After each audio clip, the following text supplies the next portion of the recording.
క్రీస్తు ప్రభునందు ప్రియ సహోదరి సహోదరులారా, ఈరోజు మనము తపకాలంలో ఉన్నాం. 5వ వారంలో శనివారంలో ఉన్నాం. ఈ 39వ రోజున మనం సువిశేషాన్ని గమనించినప్పుడు యోహాను శుభవార్త 11వ అధ్యాయం 45వ వచనం నుంచి 57వ వచనం వరకు మనం ఆలకించాం.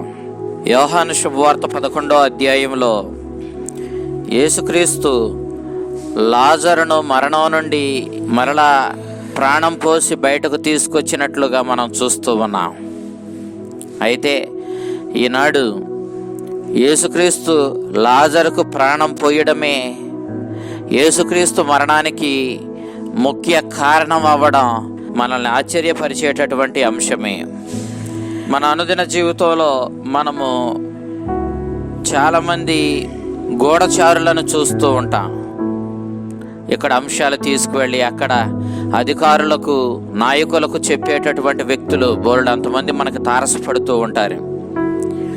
వీరు ఈ విధంగా గూఢచార్యం చేసి ఎవరి గురించి అయితే ఈ సమాచారాన్ని అధికారులకు అందిస్తున్నారో వారిని మరింతగా బాధిస్తూ ఉంటారు. ఎప్పుడైతే ఈ సమాచారం తెలిసిందో యోధ నాయకులు, ప్రధానార్చకులు, పరిసయ్యులు, పెద్దలు వీరందరూ కూడా యేసుక్రీస్తుని ఏ విధంగానైనా చంపి వారి అడ్డు తొలగించుకోవాలని చెప్పి నిర్ణయించుకున్నారు. యేసుక్రీస్తు యోహాను శుభవార్త 10వ అధ్యాయం 11వ వచనంలో ముందే చెప్పినట్టుగా, నేను మంచి కాపరి గొర్రెల కోసం తన ప్రాణాన్ని ధారవోస్తాడు అని చెప్పి ప్రభు చెప్పినటువంటి ఆ ప్రవచనం ఈనాడు ఈ యోధ నాయకులు తీసుకున్న నిర్ణయంతో నెరవేరుతుంది అన్న విషయాన్ని మనం గ్రహించాలి. ఆనాటి ప్రధానార్చకుడైనటువంటి కైఫా జాతి మొత్తం కోసం ఒకడు మరణించడం మేలు అని చెప్పి ప్రవచనం చెప్పాడు.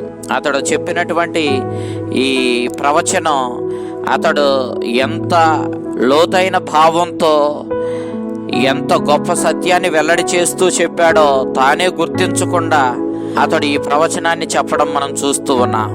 నిజమే, యేసుక్రీస్తు చనిపోతాడు, కానీ వారి జాతిని మాత్రమే రక్షించడానికి కాదు. క్రీస్తు శకం 70వ సంవత్సరంలో రోమియుల చేతుల్లో ఇశ్రాయేలీయులు అనేక ఇబ్బందులకు గురి అయ్యారు. రోమియులు వారిపై పడి వారి దేవాలయాన్ని నాశనం చేశారు. అంతేకాదు వాళ్ళ దేశాన్ని కూడా నాశనం చేశారు. అయితే యేసుక్రీస్తు మరణించేది వారి యొక్క జాతి కోసమో వారి దేశం కోసమో మాత్రమే కాదు, దేవుని బిడ్డలైన సకల మానవాళి కోసం, వారు యూదులైన అన్యులైన అందరి కోసం అతడు మరణిస్తాడు. దేవుని బిడ్డలను వేధించి బాధించి మరణానికి గురి చేస్తున్నటువంటి దుష్ట శక్తులను అంతమొందించడానికే యేసుక్రీస్తు శిలువ మీద మరణిస్తాడు. ఈ అంశాన్ని మనం గ్రహించాలి.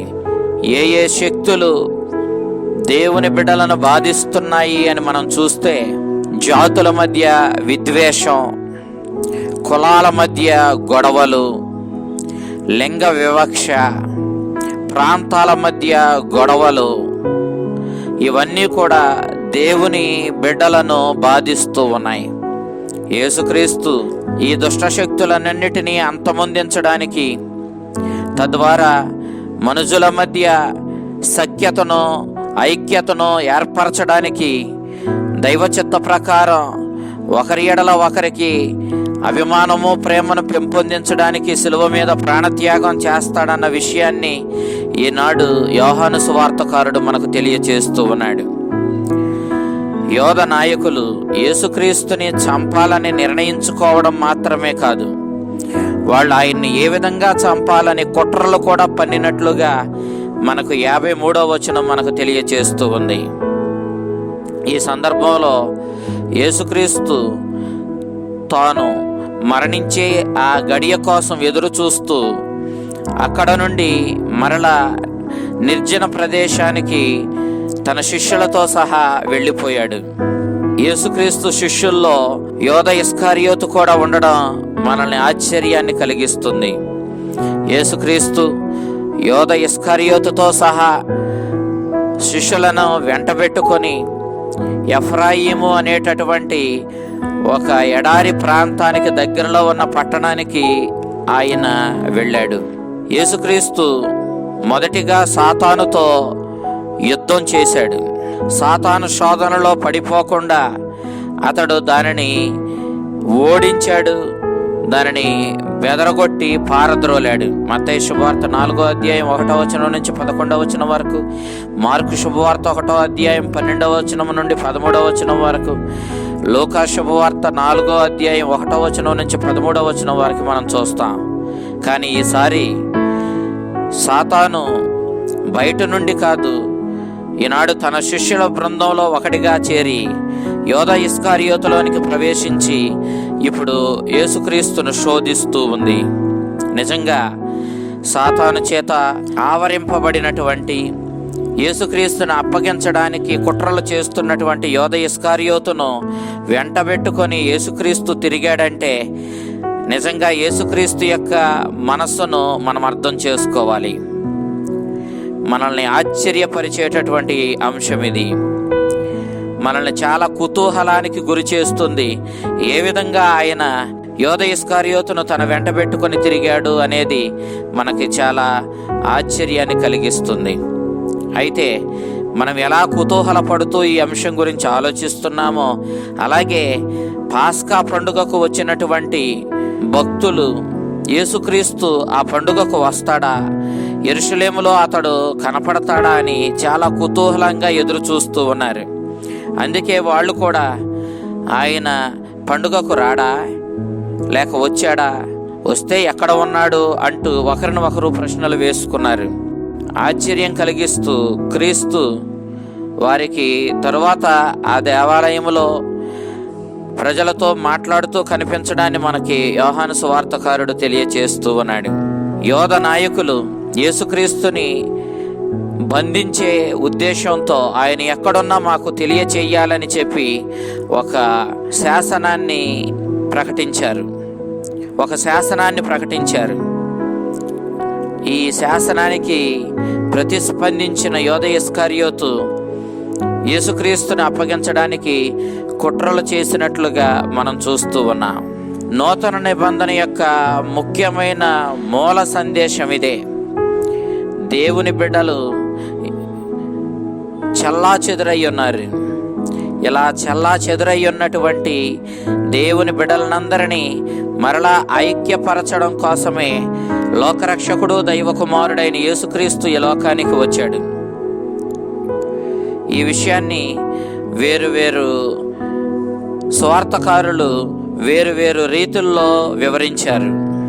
పంట విస్తారంగా ఉంది కానీ కోతగాండ్రు తక్కువగా ఉన్నారు అన్నప్పుడు చెల్లాచెదురైన ఈ ప్రజలని ఐక్యపరిచే కోతగాండ్రు తక్కువయ్యారన్న భావాన్ని మనం ఇక్కడ గ్రహించాలి.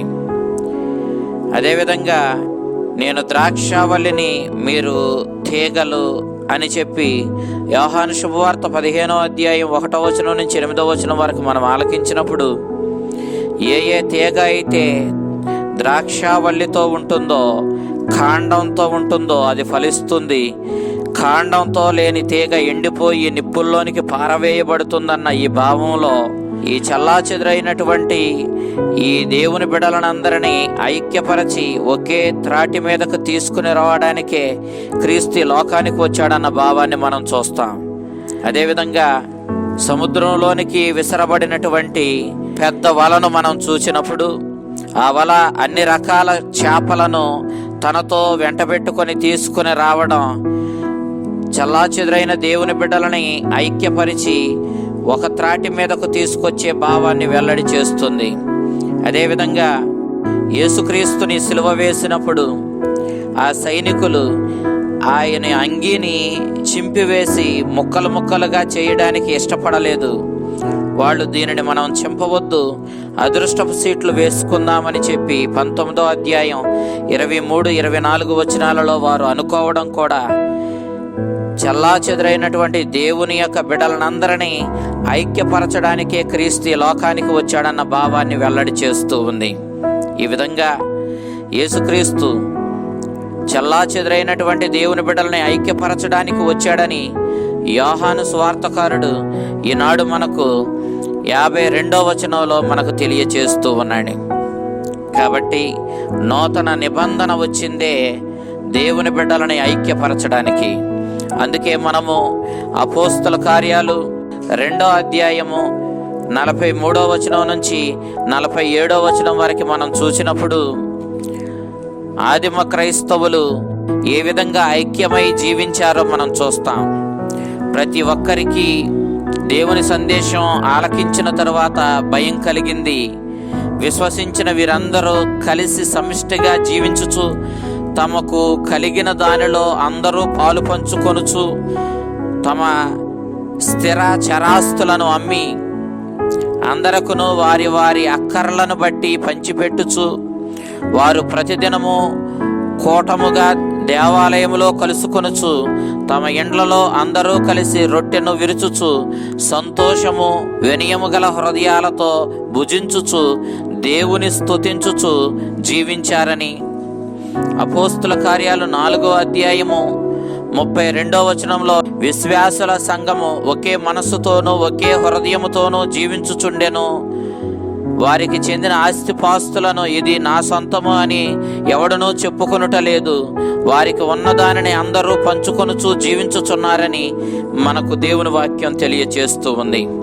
క్రీస్తు ఈ లోకానికి యూదులని అన్యులని లేకుండా, ఎలాంటి తారతమ్యాలు వ్యత్యాసాలు లేకుండా అందరినీ ఐక్యపరచుచు ఏకం చేయుచు అందరినీ దేవుని బిడ్డలుగా పరలోక రాజ్యానికి వారసులుగా మార్చడానికి, దేవుని బిడ్డలను వేరు చేస్తూ వారిని పట్టి పీడిస్తున్నటువంటి దుష్టశక్తులను పారద్రోలడానికే క్రీస్తు శిలువ మీద మరణించాడు.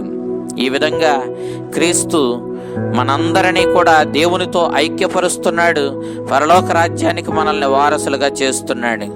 క్రీస్తుని శిలువ మరణమే మనల్ని అందరినీ దేవుని బిడ్డలుగా మార్చింది. స్వర్గరాజ్యానికి మనల్ని వారసులుగా చేసింది. ఇంతటి గొప్ప శిలువ మరణానికి క్రీస్తు తనను తాను అప్పగించుకొని మన మీద తనకు ఉన్న ఎల్లలు లేని ప్రేమను వెల్లడి చేశాడు.